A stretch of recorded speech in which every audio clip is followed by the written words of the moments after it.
አሜሪካ በቢሊዮኖች የሚቆጠር ዶላር አውጥታ የገነባችው ግዙፍ ወታደራዊ ግርማ በ50,000 ድሮን እንዴት ሊሽመደመድ ይችላል?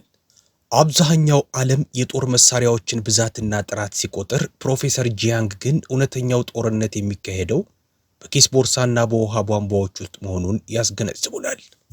ፕሮፌሰር ጂያንግ የጂኦፖለቲካ እንቆቅልሾችን በመፍታት የሚታወቁ ጥልቅ ተመራማሪ ናቸው። እሳቸው እንደሚሉት የመካከለኛው ምስራቅ ፍልሚያ የሚመራው በጀግንነት ሳይሆን በሂሳብ ስሌት ነው። በአንድ በኩል አሜሪካና እስራኤል የኢራንን ሕልውና በውሃ ጥም ለመስበር ሲያሴሩ፣ በሌላ በኩል ኢራን የአሜሪካን ኢኮኖሚ የጀርባ አጥንት ለመስበር የውሃ ቦምብ ስትራቴጂ ነድፋለች። ፕሮፌሰር ጂያንግ የዜና ርዕስት ዜናዎችን ገልጠው ከስክሪኑ ጀርባ ያለውን አስፈሪ እውነት እንዲህ ያሳዩናል። ይህ ቪዲዮ አይንህን ትንሽ እንኳ ከፈት ካደረገልህ እውነታውን መረዳት ለሚገባቸው ጓደኞችህና ቤተሰቦች ያጋራው። እንዲህ ያሉ በጥናት ላይ የተመሰረቱ ትንታኔዎች እንዲደርሱ ሰብስክራይብ በማድረግ ቤተሰቡን የደውል ምልክቷንም ተጫን። ምክንያቱም እኛ ገና መጀመራችን ነው። Okay, stop everything you're doing right now. Let me ask you a question. What if I told you that a tiny paper plane, something that costs maybe $50 to make, could bankrupt the richest country on earth? እሺ፣ አሁኑኑ የምታደርገውን ሁሉ አቁምና አንድ ጥያቄ ልጠይቅ። ወደ $50 በሚጠጋ አነስተኛ ወጪ የሚሰራ አንዲት ትንሽ የወረቀት አውሮፕላን የሚያክል ድሮን በምድር ላይ ያለን እጅግ ባለጸጋ አገር ሊያከስር ይችላል ብለስ? አንተም ይህ እስካሁን የሰማው ትልቁ ሞኝነት ነው ትለኝ ይሆናል። መብት ነው። ነገር ግን ይህ ነገር አሁን በገሃዱ ዓለም እየተከሰተ ነው ብለስ? በፊልም ወይም በቪዲዮ ጌም ሳይሆን በተጨባጭ እውነት። World, there is a country called Iran. Iran is not rich. Iran is not the biggest military power. ኢራን የምትባል ሀገር አለች። ኢራን ሀብታም አይደለችም። ትልቅ ወታደራዊ ኃይልም የላትም። ኢራን ዘመናዊ ጄቶች፣ የአውሮፕላን ተሸካሚ መርከቦች ወይም የጠፈር ሌዘር መሳሪያዎች የሏትም። ነገር ግን ኢራን አንድ ዕቅድ አላት። በጣም ብልህ፣ ድብቅና ቀላል ከመሆኑ የተነሳ በታሪክ የዓለማችን ቁጥር 1 ሀያል ሀገር ለሆነችው ለአሜሪካ ትልቅ ራስ ምታት ሆኖባታል። የሚገርመው ደግሞ መላው ዕቅድ የሚጀምረው ያገለገለ መኪና ከሚሸጥበት ዋጋ ባነሰ ወጪ በሚሰራ ትንሽ ድሮን ነው። የሚገርም ይመስላል አይደል? እስቲ ላብራራላችሁ። Let me break it down for you. Here is the topic in one breath. Iran does not want to beat America with muscles. Iran wants to beat America with math. ጉዳዩን በአንድ ትንፋሽ ስገልጸው እንዲህ ነው። ኢራን አሜሪካን በጡንቻ ሳይሆን በሂሳብ ማሸነፍ ትፈልጋለች። ጨዋታው ይሄው ነው። ይሄ የጡንቻ ሳይሆን የአእምሮ ፍልሚያ ነው። እናም እውነቱን ለመናገር ኢራን በጣም በብልህነት እየተጫወተች ነው። እንዴት እንደሆነ ላሳያችሁ። የትዕይንቱ ኮከብ የሻሄድ ድሮን። ድሮን ሲባል ወደ አእምሯችሁ የሚመጣው ሰዎች ፓርክ ውስጥ ቪዲዮ ለመቅረጽ የሚጠቀሙባቸው ትንንሽ በራሪዎች ሊሆኑ ይችላሉ። ሻሄድም እንደዛው ነው። ብቻ እሱ ቡም ብሎ ይፈነዳል። እያንዳንዱ የሻሄድ ድሮን $50,000 ገደማ ያወጣል። በወታደራዊ ስሌት ይሄ የከረሜላ ሳንቲም ማለት ነው። ሌሎች ፌራሪ ሲገዙ አንተ ከረሜላ እንደመግዛት ነው። አንዳንድ ስሪቶቹማ እስከ $35,000 ድረስ ዝቅ ይላሉ። ኢራን በቀን 500 የሚሆኑ ድሮኖችን ታመርታለች። 500 በየቀኑ። በአሁኑ ወቅት ባለሙያዎች እንደሚገምቱት ኢራን 80,000 የሚሆኑ ድሮኖች ዝግጁ አድርጋለች። እነዚህ ድሮኖች መጫወቻ አይደሉም። አንዲት ሻሄድ ድሮን የነዳጅ ማውጫን፣ የውሃ ፋብሪካን ወይም ትልቅ ሆቴልን ማውደም ትችላለች።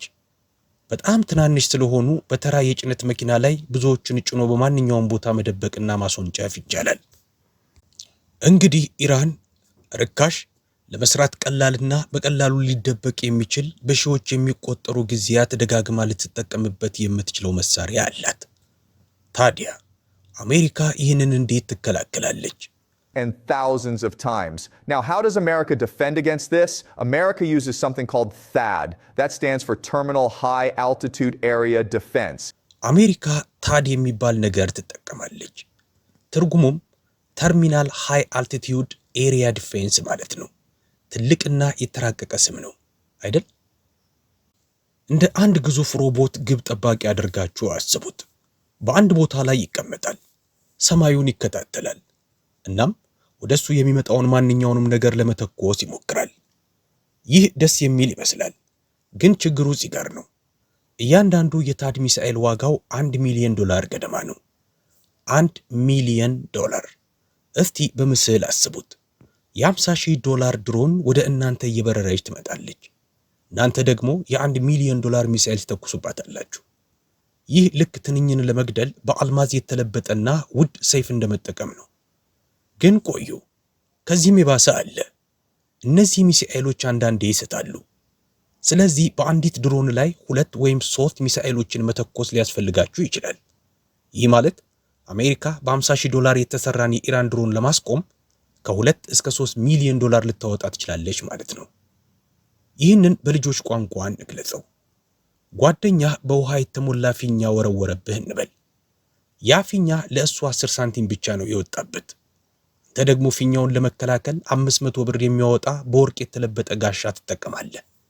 ደግሞ አንዳንዴ ጋሻው ባሰበው ልክ አይሰራም። ስለዚህ ለአንድ ፊኛ 2 ወይም 3 ጋሻዎች ያስፈልገዋል። ታዲያ መጀመሪያ ማን ነው ገንዘቡ የሚያልቅበት? ግልጽ ነው፣ አንተ ነህ። የኢራንም እቅድ በትክክል ይኸው ነው። እና ደግሞ አንድ ሌላ ነገር፣ የታድ ሲስተም በጣም ግዙፍ ነው። እጅግ በጣም ግዙፍ። በቀላሉ ወዲያ ወዲህ ሊንቀሳቀስ አይችልም። ዝግተኛ ነው። እንደ አንድ ትልቅና ወፍራም ኢላማ ዝም ብሎ እዚያው ቁጭ ይላል። ስለዚህ ኢራን እነዚህ ሲስተሞች የት እንዳሉ በቀላሉ ለይታ በማወቅ በቀጥታ ልታጠቃቸው ትችላለች። አንዱ ሲስተም ሲወድም ደግሞ በመቶ ሚሊዮኖች የሚቆጠር ዶላር በአንዴ ኦፍ ብሎ በኖ ጠፋ ማለት ነው። ነገሩን በቀላሉ እንየው። የኢራን ድሮኖች ርካሽ፣ ጥቃቅንና በሺዎች የሚቆጠሩ ናቸው። የአሜሪካ መከላከያ ሚሳኤሎች ደግሞ እጅግ ውድ፣ ዝግተኛና አንዳንዴም ይስታሉ። ኢራን $1 በምታወጣበት ቁጥር አሜሪካ $60 ታወጣለች። የገንዘብ ጨዋታውን ኢራን ታሸንፋለች። አሁን እውነተኛው ታሪክ የሚጀምረው እዚህ ጋር ነው። ምናልባት ቆይ ግን አሜሪካ ብልህ ናት እኮ፣ ጨረቃ ላይ አርፋለች፣ አይፎንን ፈጥራለች። ለምን ታዲያ እነሱም ርካሽ ድሮኖችንና ርካሽ መከላከያዎችን መስራት አይችሉም ብላችሁ ታስቡ ይሆናል። ጥሩ ጥያቄ ነው። And the answer is kind of sad, kind of funny, and kind of scary. It all goes back to something called the Cold War. መልሱ ደግሞ ትንሽ የሚያሳዝን፣ ትንሽ የሚያስቅ እና ደግሞ ትንሽ የሚያስፈራ ነው። ሁሉም ነገር የቀዝቃዛው ጦርነት ወይም ኮልድ ዋር ወደሚባለው ጊዜ ይመለሳል።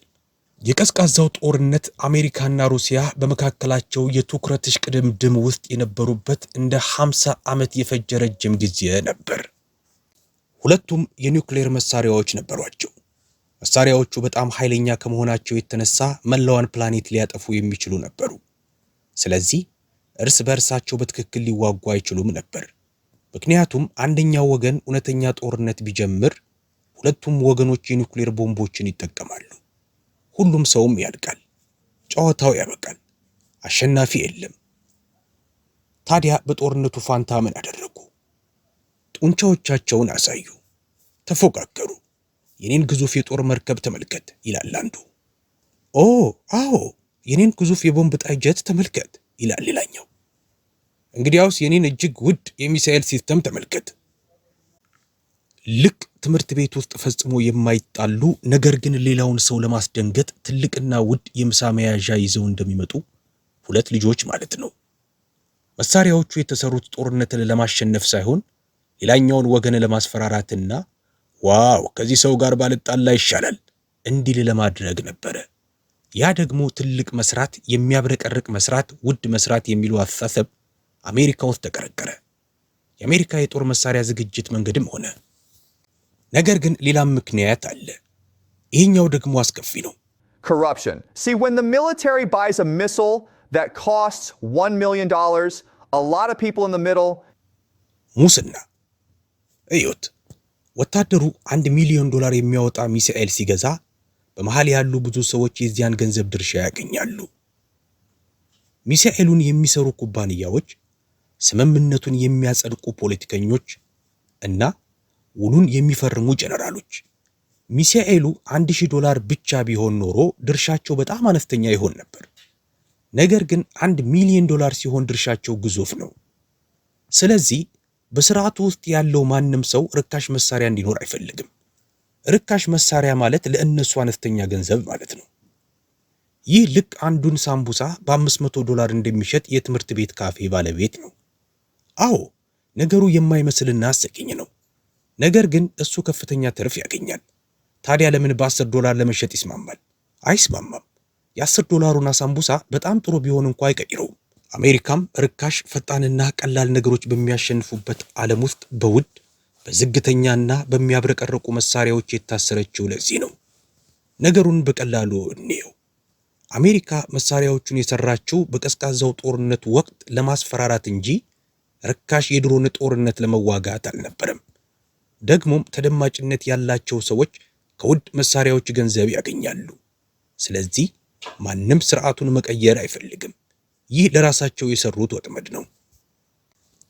አሁን ደግሞ አብዛኛው ሰው ሙሉ በሙሉ ችላ ስለሚለው ነገር እናውራ። Nor water, yeah, plain old water. The stuff you drink, shower with, and splash your siblings with. ውሃ፣ አዎ ተራ ውሃ፣ የምትጠጡት የምትታጠቡበትና ወንድም እህቶቻችሁን የምትረጩበት። በአብዛኛው የዓለም ክፍል ውሃ ትልቅ ጉዳይ አይደለም። ቧንቧ ትከፍታላችሁ፣ ውሃ ይወጣል፣ ቀላል ነው። በመካከለኛው ምስራቅ ግን ውሃ ሁሉም ነገር ነው። አእምሯችሁን የሚያዞር አንዳንድ ቁጥሮችን ልንገራችሁ። የውሃ ውጥረት ወይም ዋተር ስትረስ የሚባል ነገር አለ። ይህም በአጭሩ አንዲት ሀገር ከተፈጥሮ ከምታገኘው በላይ ምን ያህል ውሃ ትጠቀማለች የሚለውን ይለካል። 100% ላይ ከሆናችሁ ተፈጥሮ የምትሰጠውን እያንዳንዱን ጠብታ እየተጠቀማችሁ ነው ማለት ነው። ይህ ጥሩ ባይሆንም ችግር የለውም። ከ100% በታች ከሆናችሁ ደግሞ ተረጋግታችኋል። ትርፍ ውሃ አላችሁ። ነገር ግን ከ100% በላይ ከሄዳችሁ በተፈጥሮ የሌለን ውሃ እየተጠቀማችሁ ነው ማለት ነው። ያንን ውሃ ለማግኘት ማሽኖች ያስፈልጓችኋል። እንደ ካናዳና ብራዚል ያሉ ሀገራት በጣም ዝቅተኛ ቁጥር ላይ ናቸው። ብዙ ውሃና ጥቂት ሕዝብ አላቸው። ሕይወት መልካም ነው። አሁን ደግሞ መካከለኛውን ምስራቅ እዩ። ግብፅ 6420%፣ ደግማችሁ አንብቡት፣ 6420%፣ ሳውዲ አረቢያ 883%፣ ባህሬን ወደ 4000% ገደማ፣ ዱባይ ለዚህ ተዘጋጅታችኋል 17000%። ይህንን በልጆች ቋንቋ እንግለጸው። 17,000%. Let me put this in kid terms. Imagine your house naturally gets 1 tiny cup of water per day from rain, but your family uses 17. ቤት በተፈጥሮ በቀን አንድ ትንሽ ኩባያ የዝናብ ውሃ ያገኛል እንበል። ነገር ግን ቤተሰቦች በቀን 17000 ኩባያ ውሃ ይጠቀማሉ። ያ ሁሉ ትርፍ ውሃ ከየት ይመጣል? ከማሽኖች። ዴሳሊኔሽን የሚባሉ ግዙፍ የውሃ ማጣሪያ ማሽኖች የውቅያኖስን ጨዋማ ውሃ ወደ ንጹህ የመጠጥ ውሃ ይቀይሩታል። ያለ እነዚህ ማሽኖች እነዚህ ሀገራት በሕይወት መቆየት አይችሉም። የመጠጥ ውሃ የለም፣ እርሻ የለም፣ ገላ መታጠብ የለም፣ ሕይወት የለም። አሁን ኢራን ያሏትን እነዚያን ርካሽ ትናንሽ ሻሄድ ድሮኖችን አስታውሱ። ኢራን እነዚያን ድሮኖች እነዚህን የውሃ ማጣሪያ ማሽኖች ለማፈንዳት ብትጠቀምባቸውስ? አንዲት ድሮን $50,000 እናም በድንገት በሚሊዮኖች የሚቆጠሩ ሰዎች ውሃ ያጣሉ። ኢራን ከአንድም አሜሪካዊ ወታደር ጋር መዋጋት አያስፈልጋትም። አንዲትንም አሜሪካዊ ጀት ማሸነፍ አያስፈልጋትም። ማሽኖቹን መስበር ብቻ ነው የሚጠበቅባት። ውሃ ከሌለ ሕይወት የለም። ጨዋታው አበቃ። ይህ የውሃ ቦምብ ነው። ለዚህ ነው አጠቃላይ ሁኔታው በጣም የሚያስፈራው። ነገሩን በቀላሉ እንየው። የመካከለኛው ምስራቅ ሀገራት በሕይወት የሚቆዩት ከውቅያኖስ ንጹህ ውሃ በሚያወጡ ማሽኖች ነው። ያለ እነዚህ ማሽኖች ያበቃላቸዋል። ኢራን ደግሞ እነዚያን ማሽኖች በርካሽ ድሮኖች ማጥፋት ትችላለች። እዚህ ጋር እውነተኛው መሳሪያ ውሃ ነው። ነገር ግን ኢራን ያለምንም ችግር ተደላላ ተቀምጣለች ብላችሁ ከማሰባችሁ በፊት አንድ ነገር ልንገራችሁ። ኢራንም የራሷ የሆኑ ትልልቅ ስንጥቆች አሏት። አንደኛው ውሃ ነው። የኢራን የውሃ ውጥረት 72% ላይ ነው። ይህ እንደ ዱባይ 17000% እብደት ባይሆንም አሁንም በጣም አስከፊ ነው። ለዚህም ማረጋገጫ አለ። በሰሜን ኢራን ኡርሚያ የሚባል ሐይቅ አለ። በዓለም ላይ 6ኛው ትልቁ የጨው ሐይቅ ነበር። ግዙፍ ውብና በውሃ የተሞላ። ያ በ1984 ነበር። 20 ዓመታትን ወደፊት እንጥለፍ። በ2004 ሐይቁ ሙሉ በሙሉ ሊደርቅ ደርሶ ነበር። ጥልቅ ውሃ በነበረበት ቦታ ላይ አሁን አቧራና የተሰነጣጠቀ መሬት ብቻ ሆኖ በእግር መሻገር ይቻላል። የኢራን የውሃ ችግር ምን ያህል ከባድ እንደሆነ የሚያሳየው ይሄው ነው። እና ምን መሰላችሁ? አሜሪካና እስራኤል ይህንን ያውቃሉ፣ በጣም ጠንቅቀው ያውቃሉ። እናም ይህንን ለመጠቀም እቅድ አላቸው። ሁለተኛው ስንጥቅ ደግሞ ኢራን የአንድ ብሔር ስብስብ ብቻ አይደለችም። በመሃል ፋርሶች ቢኖሩም በድንበር አካባቢ ደግሞ ኩርዶች፣ አረቦች፣ ቱርኮችና ሌሎች ወደ 10 የሚጠጉ ብሔረሰቦች አሉ።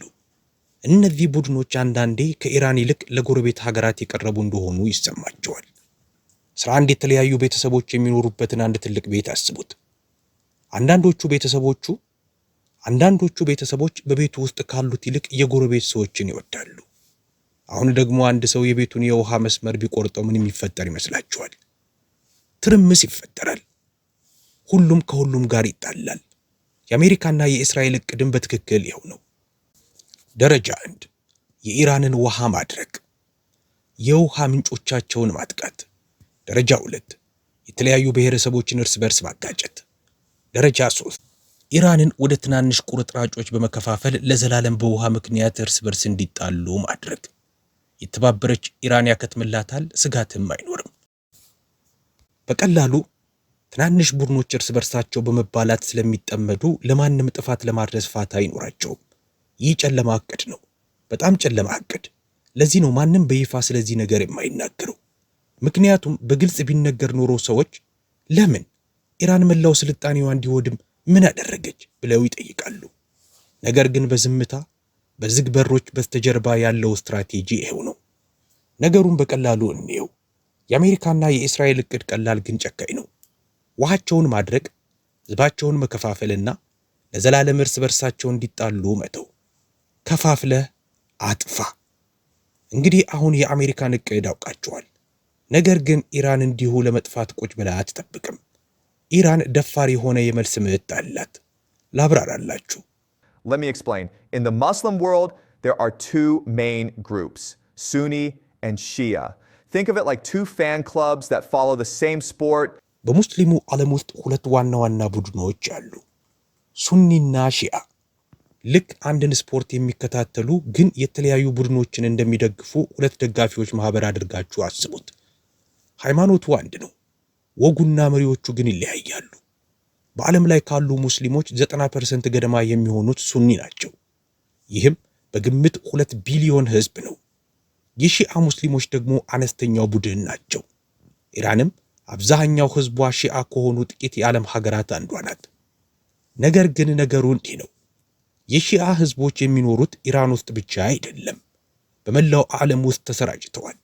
በፓኪስታን፣ በኢራቅ፣ በባህሬን፣ በሊባኖስና በብዙ ቦታዎች።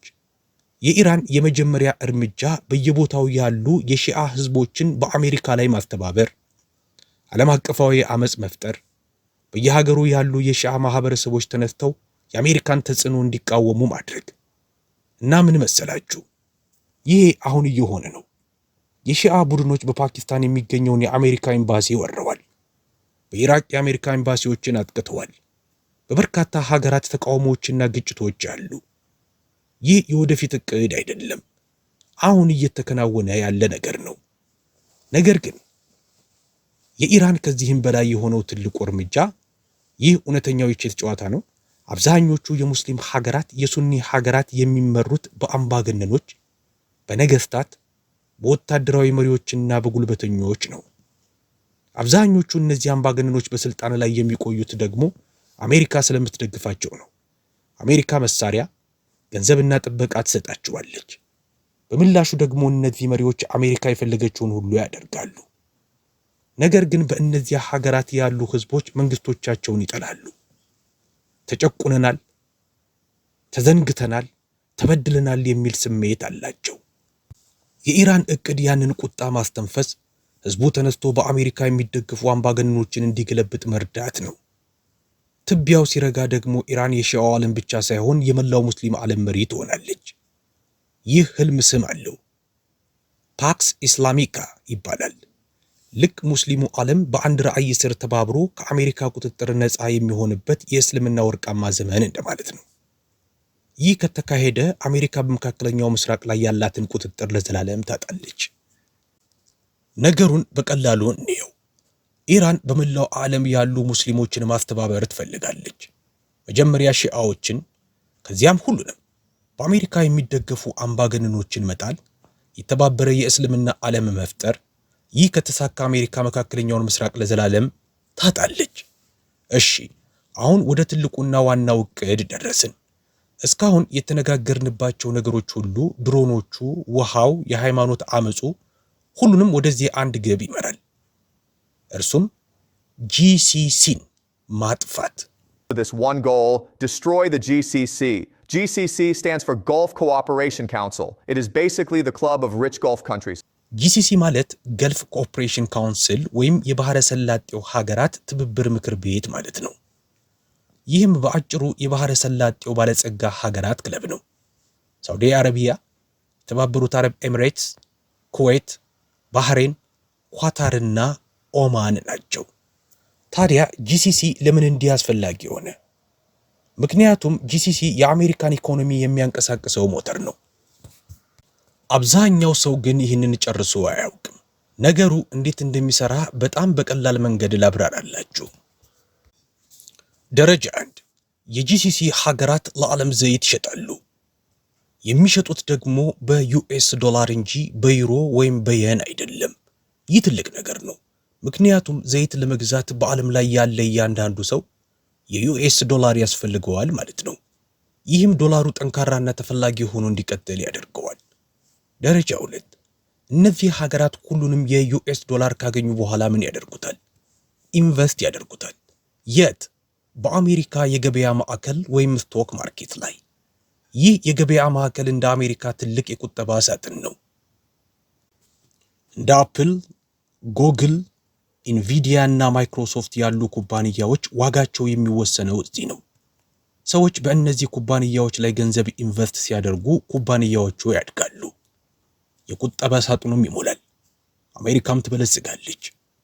ከ2012 ጀምሮ ከጂሲሲ ሀገራት ወደ አሜሪካ ስቶክ ማርኬት የሚፈሰው የገንዘብ መጠን እጅግ እየጨመረ ነው። በየዓመቱ በቢሊዮኖች የሚቆጠር ዶላር ይፈሳል። እንዲያውም በአሜሪካ ውስጥ አብዛኛውን የቴክኖሎጂና የሰው ሰራሽ አስተውሎት ወይም ኤአይ ስራ የሚሰሩ 7 ኩባንያዎች እንደ ኢንቪዲያ፣ አፕል፣ ጎግል እና ማይክሮሶፍት ያሉ የገበያ እድገቱን 1/4 ድርሻ ይይዛሉ። 1/4 7 ኩባንያዎች ብቻ። እና በእነዚህ 7 ኩባንያዎች ላይ ከፍተኛ ገንዘብ ኢንቨስት ያደረገው ማን ይመስላችኋል? በትክክል የጂሲሲ ሀገራት ናቸው። አሁን የኢራን እቅድ ግልጽ ይሆንላችኋል። ኢራን ጂሲሲን ብታጠፋስ? በወታደር ወይም በታንክ ሳይሆን በድሮኖች፣ በውሃ ጥቃቶችና በትርምስ። የጂሲሲ ሀገራት ጥቃት ከደረሰባቸው ዘይት መሸጥ ያቆማሉ። የዶላር ጎርፍ መፍሰሱ ይቆማል። ያላቸውንም ገንዘብ ራሳቸውን ለመከላከል መሳሪያ ለመግዛትና ለመትረፍ ያውሉታል። ይህ ማለት በአሜሪካ የገበያ ማዕከል ላይ ኢንቨስት ማድረጋቸውን ያቆማሉ ማለት ነው። ወደ ቁጠባ ሳጥኑ የሚፈሰው ገንዘብ ይቆማል። ገንዘቡ ሲቆም ደግሞ የገበያው ማዕከል ይፈርሳል። የእነዚያ 7 ትልልቅ ኩባንያዎች ዋጋ ይወርዳል። ባለሀብቶች ይደነግጣሉ። ሁሉም ገንዘባቸውን ማውጣት ይጀምራሉ። የገበያ ማዕከሉ ሲፈርስ ደግሞ መላው የአሜሪካ ኢኮኖሚ አብሮ ይደመሰሳል። እንደዚህ ያስቡት። 7 ኮከብ ተጫዋቾች ያሉት የክሪኬት ቡድን አለ እንበል። ደጋፊዎች የሚመጡት፣ ስፖንሰሮች ገንዘብ የሚከፍሉትና የቲቪ ስርጭት ስምምነቶች ያሉት በእነዚያ 7 ተጫዋቾች ምክንያት ብቻ ነው። አሁን 7ቱም ተጫዋቾች በአንዴ ቡድኑን ለቀው ቢወጡ ምን ይፈጠራል? ደጋፊው ይሄዳል፣ ስፖንሰሮች ይቋረጣሉ፣ ስምምነቶች ይፈርሳሉ፣ መላው ሊግ ይበታተናል። የጂሲሲ ገንዘብ ወደ አሜሪካ መፍሰሱን ካቆመ የሚሆነው ይሄው ነው። ኢራን ወደ አሜሪካ ምድር አንዲትም ወታደር መላክ አያስፈልጋትም። በኒውዮርክ ወይም በዋሽንግተን ላይ አንዲትም ሚሳኤል መተኮስ አያስፈልጋትም። ማድረግ ያለባት ሰንሰለቱን መስበር ብቻ ነው። ጂሲሲን መስበር፣ የዘይት ፍሰቱን መስበር፣ የዶላር ፍሰቱን መስበር፣ የገበያ ማዕከሉን መስበር፣ የአሜሪካን የኪስ ቦርሳ መስበር። ነገሩን በቀላሉ እንየው። የጂሲሲ ሀገራት ዘይት በዶላር ይሸጣሉ። ያንን ዶላር ደግሞ በአሜሪካ ኩባንያዎች ላይ ኢንቨስት ያደርጋሉ። ኢራን ጂሲሲን ካጠፋች ገንዘቡ ይቆማል፣ የገበያ ማዕከሉ ይወድቃል፣ የአሜሪካ ኢኮኖሚ ይፈራርሳል። የኢራን እውነተኛ ኢላማ ወታደሮች ሳይሆኑ የኪስ ቦርሳው ነው። አሁን ምናልባት እሺ ግን የተቀረው ዓለም ዝም ብሎ ይመለከታል ብላችሁ ታስቡ ይሆናል። በፍጹም እዩት። አውሮፓ በዩክሬን ጦርነት ምክንያት ከሩሲያ ዘይትና ጋዝ መግዛት አቁሟል። ታዲያ አውሮፓ አሁን ኃይል ከየት ያገኛል? ከጂሲሲ፣ ከሳውዲ አረቢያና ከባህረ ሰላጤው። ጂሲሲ ከወደቀ አውሮፓ ኃይል አይኖረውም። ፋብሪካዎች ይዘጋሉ፣ መብራቶች ይጠፋሉ፣ ኢኮኖሚዎች ይፈራርሳሉ። ስለዚህ አውሮፓ በአሜሪካ ጎን ሆና ይህንን ጦርነት ለመቀላቀል ትገደዳለች። ሌላ ምርጫ የላቸውም። ህልውናቸው በእሱ ላይ የተመሰረተ ነው። ስለ ሩሲያስ ምን ይባላል? ሩሲያ ኢራን እንድትወድቅ መፍቀድ አትችልም። ምክንያቱም አሜሪካና እስራኤል ኢራንን በተሳካ ሁኔታ ካጠፉ ቀጥሎ በዝርዝር ውስጥ ማን የሚመጣ ይመስላችኋል? ሩሲያ ናት። ሩሲያ ኢራንን የምትደግፈው የቅርብ ጓደኛሞች ስለሆኑ ሳይሆን ነገሩ ስለ ህልውና በመሆኑ ነው። ቻይና ደግሞ ነገሩን በረጅሙ እያየች ገለልተኛ ሆና ከዳር ሆና ትታዘባለች። የቻይና ስርዓት በማንኛውም ውጤት ቢመጣ በማይጎዳ መልኩ ነው የተዋቀረው። ማንኛውም ወገን ቢያሸንፍ ቻይና ከሱ ጋር ንግድ ትሰራለች። ስለዚህ ይህ የመካከለኛው ምስራቅ ችግር ብቻ አይደለም። ይህ የመካከለኛው ምስራቅ ግጭትና የዩክሬን ጦርነት የተሳሰሩ ናቸው። ሁለት የተለያዩ የቼዝ ሰሌዳዎች ቢሆኑም ጨዋታው ግን አንድ ነው። ተጫዋቾቹ አንድ ናቸው። መወራረጃውም ያው ነው። ኃይል፣ ኢነርጂ፣ ውሃ፣ ገንዘብና ስልጣን። የነገሩ ሁሉ ምስጢር ይኸው ነው። እሺ አሁን ትንሽ ፋታ እንውሰድ። ሁሉንም ነገር ሰብሰብ አድርገን እንየው። በአንድ በኩል አሜሪካና እስራኤል አሉ። እቅዳቸውም ኢራንን በቁርጥራጭ መከፋፈል፣ ውሃቸውን ማድረቅ፣ ህዝባቸውን እርስ በርስ ማጋጨት፣ ጂሲሲን በሰላም መጠበቅ፣ የገንዘብ ፍሰቱን ማስቀጠልና የበላይ ሆኖ መቆየት። በሌላ በኩል ደግሞ ኢራን አለች። እቅዳቸው ርካሽ ድሮኖችን በመጠቀም የአሜሪካን የኪስ ቦርሳ ማድረግ፣ የጂሲሲን መሰረተ ልማት ማጥፋት፣ የሙስሊሙን ዓለም ማስተባበር፣ የገንዘብ መስመሩን መቁረጥ፣ የገበያ ማዕከሉን ማፍረስና በአሜሪካ ምድር ላይ እግር ሳይጭኑ አሜሪካንን ማንበርከክ። ሁለት እቅዶች፣ ሁለት ራዕዮች፣ ፍጹም ተቃራኒ። የሚገርመው ነገር ደግሞ አንተ ይህንን እያነበብክ ባለህበት ሰዓት ሁለቱም እቅዶች አሁን በተግባር ላይ ናቸው። ይህ ፊልም አይደለም። ተጽፎ የተዘጋጀ ድራማም የለም። የተረጋገጠ አስደሳች መጨረሻም የለም። መጨረሻው ገና አልተጻፈም። ውጤቱም ኢራንን ወይም አሜሪካንን ብቻ አይነካም። በዚህ ፕላኔት ላይ ያለች እያንዳንዷን ሀገር ይነካል። ያንተን ሀገር፣ ያንተን ከተማ፣ ያንተን ህይወት፣ የኃይል ዋጋውን፣ የምግብ ዋጋውን፣ የሥራ ዕድል፣ ሁሉም ነገር የተሳሰረ ነው። ስለዚህ ንቁ ሁን። የማወቅ ጉጉት ይኑርህ። ጥያቄዎችን ጠይቅ። ዜናዎችን ብቻ አትይ። ከዜናው በስተጀርባ ያለውን ለምን የሚለውን ምክንያት ተረዳ። ምክንያቱም እንዲህ በረቀቀ ዓለም ውስጥ ሊኖርህ የሚችለው ከሁሉ በላይ ጠንካራ መሳሪያ ድሮን ወይም ሚሳኤል ሳይሆን መረዳት ነው። እስከ መጨረሻው አብረኸኝ ስለቆየህ አመሰግናለሁ። እንግዲህ ይህ ታሪክ የዓለማችን ውስብስብ የፖለቲካና የኢኮኖሚ ትስስር በጥቂቱ ያሳየን ትልቅ መስኮት ነው። ከሚሳኤል ዋጋ ጀርባ ያለውን ሙስና፣ ከድሮን ጥቃት ጀርባ ያለውን የኢኮኖሚ ስሌትና ከውሃ ጥማት ጀርባ ያለውን የህልውና ጦርነት ተመልክተናል። ይህ ጨዋታ በአሸናፊና ተሸናፊ ብቻ የሚወሰን ሳይሆን ውጤቱ በእያንዳንዳችን ቤትና ኪስ ላይ የሚያርፍ ነው። ታሪኩ በዚያ አያበቃም። ይልቁንም ይበልጥ ወደ ጠለቀው የኃይል ሚዛን ፍልሚያ ውስጥ እየገባን ነው። ለምን አሜሪካ ስትራቴጂዋን መቀየር አልቻለችም?